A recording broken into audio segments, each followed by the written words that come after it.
Who are the other channels that I love? Let's find out. I am a big YouTube nerd. Most of the content that I watch is on YouTube. I rarely watch television shows or movies. There are some that I watch, and I probably will do a video on like what television shows and what movies I watch, but YouTube is like the primary source of how I get my entertainment. Majority of that is because at my job, I can wear headphones when I work in the back. And so when I work in the back, I am listening to podcasts, or I'm listening to stuff that's like not mindless, but like I can focus on my work because my work is on computers. When I process documents, so like it's just kind of easiest to watch YouTube instead of like a story-driven narrative.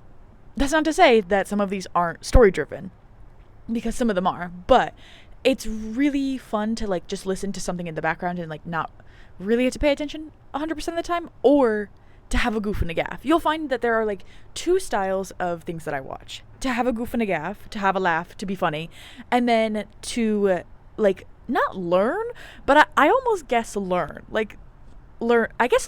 because I watch a lot of commentary, which is probably why style has been so inspired by them. But I also do watch a lot of like informational stuff about niche topics, so we'll get into that.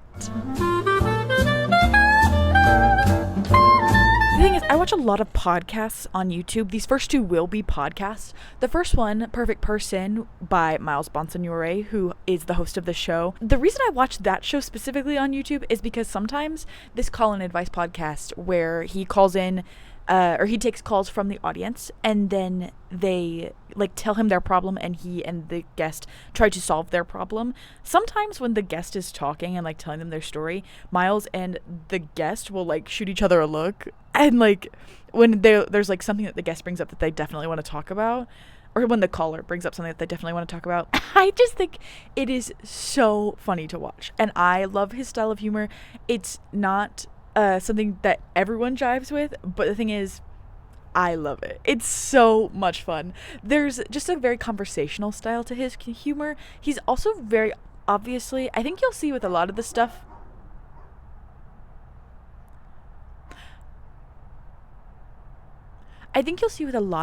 that I put on this list, I look for very much either improvisational humor, which I find super funny, or there's kind of a theatrical element to it in the humor, because a lot of my humor is stemmed from my community, and my community is all theater people, because that's what I'm doing with my life. So I think it's really interesting that like the content I watch also has sort of a theatrical connection as well. I think that's super interesting, super interesting. But Miles Bonsignore and the Perfect Person podcast are his channel where he does like just like everyday like life adventures, and then his podcast, which is where I primarily know him from, that revolves around solving people's real life problems in a very silly, fun way. If you haven't listened to that podcast all the way through one time, I recommend you do, because it's a lot of fun and he has a great time and I have a great time with him. What else, darling? The next podcast that I am listening to at the office on repeat, and I'm actually going back and listening to some of their older episodes because I just recently got into this podcast, but it is called Artist on Artist on Artist on Artist on Artist. I think I said that 5 times. I'm going to fact check myself in case I said one too many artists. Sorry, guys. But essentially, this is in the same style, a theatrical and improvisational podcast where these 4 comedians and sometimes a guest will improv for an hour straight a Hollywood roundtable. Now, if you're not familiar with what that is, it's essentially where these big magazines, sometimes like Variety, will gather people who are in the same craft. Generally, they're in like different like areas of that craft, but they all like are the same thing. One that I recently watched, you can tell that my turnaround time is crazy now, I guess. The one that they most recently released is the Halloween Poets episode, which had me pee my pants. Essentially, the theme of their podcast is the 4 of them come up with different characters that are invited to this Hollywood roundtable, and they discuss as a group their craft. So the Halloween Poets episode is a bunch of Halloween poets, the made-up fictional job Halloween poet, poets that write about Halloween and spooky stuff, and they created a character around someone who would do this as their craft, and then sat down together with their guest who had also created a character and basically improv'd in character for an hour. And it's just so funny to watch. Like, I love improvisational characters. I like to think that I'm okay at improvisational characters because I love character work. I'm not really great at like joke improv. I get too like in my head about it. But when I get to dive deep into a character, that's when I thrive. And so watching them dive deep into their characters, it's so much fun. I love to follow like the train of thought. I love to watch people interact in a certain way. You'll also find something that I'll mention at the end that's kind of relevant in all of these videos. Crazy. But artist on artist on artist on artist. Did I say that right? Artist on artist on artist on artist. Good God. Artist on artist on artist on artist. I don't know if I said that too many times or too short times. We'll see. Sorry. Their podcast is just like Perfect Person, where it kind of relates to that theatrical input that I love into the content that I consume. Off of the top of my head, 2 of them are working LA actors and or directors and or playwrights, and Jeremy Colhane, who is one of the reoccurring hosts, just got on SNL, so he's an actor on SNL right now. And then the other one so Angela and Patrick are the 2 that I know that are working LA actors. And then Kylie's a comedian. I need to investigate more into her career. She's super funny. I've seen her on TikTok before and like seen her on short form content because that's where I kind of know her from. But when I got into this podcast, like all 4 of them shine with character work. It's just so funny. Like, if you love improvisational comedy, if you love character work, if you love like, I don't know, any of those kinds of things, if you like theatrical work, check out this podcast. It's so much fun to listen to. The highlights, if you want to start somewhere that are like a combine of my interests, you can watch the Miles Bonsignore episode where they do Sad Boy Podcasters, which is so funny. So funny.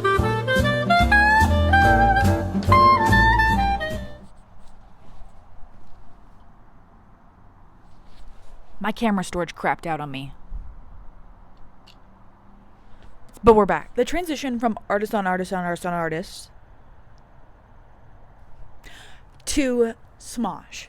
So Angela Giratana is one of the hosts on AOA.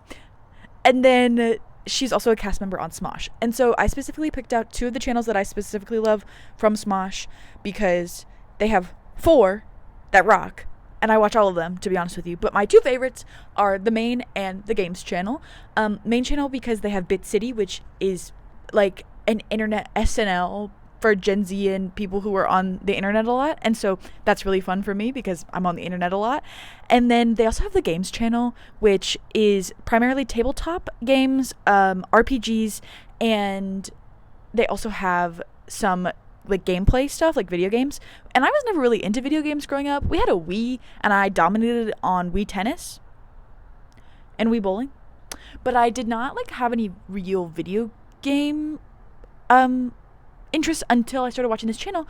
But because I realized that a lot of more video games are more story focused than I thought they were, which is super cool, which is what I'm all about. The main channel also has a few story-based series such as Spud Hut, or right now they're airing Grip Guys, which is also really fun. But Bit City is definitely my favorite on the main channel. And then my favorites on the games channel, I don't know. I really love almost everything they put out. Like, they have a few like series like Gentleman's Play or Chosen's Play or that kind of thing, which is really fun. But I also really enjoy, Gentleman's and Chosen's are like 2 of the characters that they do. Where it's like a gentleman is like someone who, stereotypical older 1920s.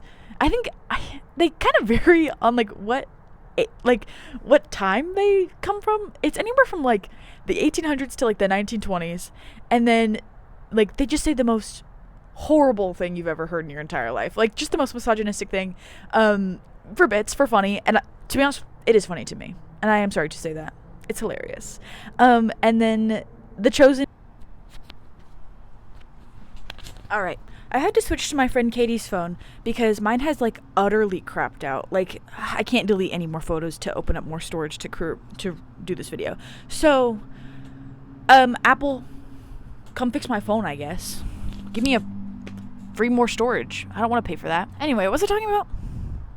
Oh, The Chosen is essentially this, like, think of, like, the nerdy middle schooler guy who you knew, who, like, thought that he could save the world with the power of God and anime on his side. It's a Vine reference, if anyone gets it. And think about that guy, but, like, times the power of 100. So, like, he's just even more... Ignore them. He's just even, like, more powerful. And, like, believes he's more powerful. I don't really know how to explain it. It's a funny character. If you've ever been a nerd, you'll relate. So then moving on past comedy, we've got, like, the channels that I watch either to, like, really get into the information that they're giving me, or the channels that I watch because they're, like, other commentary channels. So we're gonna run through those pretty quickly because I don't really know how to describe them to you without really describing, like, all the videos that they kind of do, but we'll do, like, a brief overview of each. So number 1, the documentarian channel of all time, Defunctland. I grew up as a theme park video enjoyer kid. I watched all the theme park videos, like TPM vids, like Disney Dan. I was watching all of those guys. But Defunctland, I love that guy. That's how come I love that guy very much. You don't get that reference. He does documentary style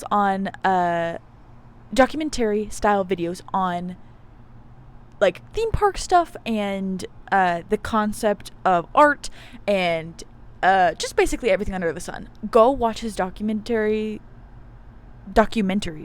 I don't know how to say that word, apparently. Go watch his documentaries. Is that how you say that? And they'll be awesome. They'll be awesome.com. You should go do that.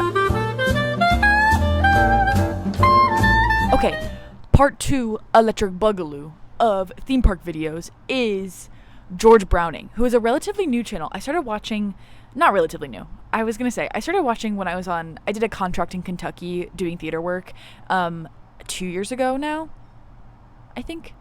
And I started watching his channel then when I was, like, doing long drives, and I would just plug my phone into YouTube and then it would connect to my car system, and I would watch his videos. They rock. Another very theme park commentary-esque. He just did one on Westcott, which was really interesting, which is about the failed theme park that Disney wanted to add to Disneyland right after Euro Disney, and the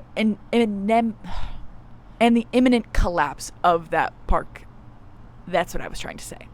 Another great commentary style on theme park, something that's very nostalgic for me, so I really enjoy it. There's also just something to be said about, like, I really enjoy the development of, like, an immersive land. Super cool to think about. Along the lines of, like, theme park, theater, Disney, like, he kind of gets this whole vibe, is Maxwell Green, who does commentary specifically on theater and other nostalgia type videos. He did reviews of all of the Air Buds movies, just most recently did reviews of all the Tinkerbell movies, and his most famous video, which if you are in the theater community you have probably seen, is his commentary video on Scamilton, or the fake Hamilton that was produced by a church that changed the entire message of Hamilton to reflect a religious outlook on life. Which is illegal. It's illegal. It's so illegal to do. And so he did a video on that, and then on the aftermath of it, which was, like, kind of coming out as new statements were coming out. So, like, there's an ending of the video where he talks about how the church is going to give all the money that they need to give, and, like, because they're being sued, and then all of that money was going to go to, I believe it was, I'll fact check, I believe it was specifically organizations that help with LGBTQ plus youth and trans youth, since the church modified that musical to be something that it inherently is not, which is a homophobia ad, essentially, is what it turned into. So there's that. Check out him. So something that I think is prevalent in 9 times out of 10 the comedy and content that I watch is that there's some sort of community aspect in it, which, like I actually talked about last time, is, like, so important to me. So you kind of see that through line in, like, all of my life, because it's there. Smosh is very much a community mindseted thing. Artist on artist on artist on artist is very much a community mindseted thing. Perfect Person is very community mindseted. I don't know that Defunct Land is community mindseted, but it's just like the things that he talks about. It's one guy, obviously, and the things that he talks about is very much community based, I think, where my favorite one of his videos is where he talks about what it means to be an artist, which is very personal to me because of what we do. So like that was very impactful to me in like a community sense, and showing members of my community that video was very important to me. So there's that. Maxwell Green also does like theater type videos, which obviously are interesting to me and my community. George Browning is something that is a guy who like I really love, just because he does like niche theme park stuff, so that's really interesting to me. Very much that friendly community oriented content is like what I'm looking for, which is I think really interesting when you think about like art in a grand scheme that I won't go into right now. But yeah, that's kind of all I gotta say. But if you like this video, I will tell you more about the TV shows and movies that I really enjoy. But this is kind of it. I recommend everyone go watch one video from every single one of these because they're super fun to do. And they're super fun to watch. So, okay. I'll see you later. Bye.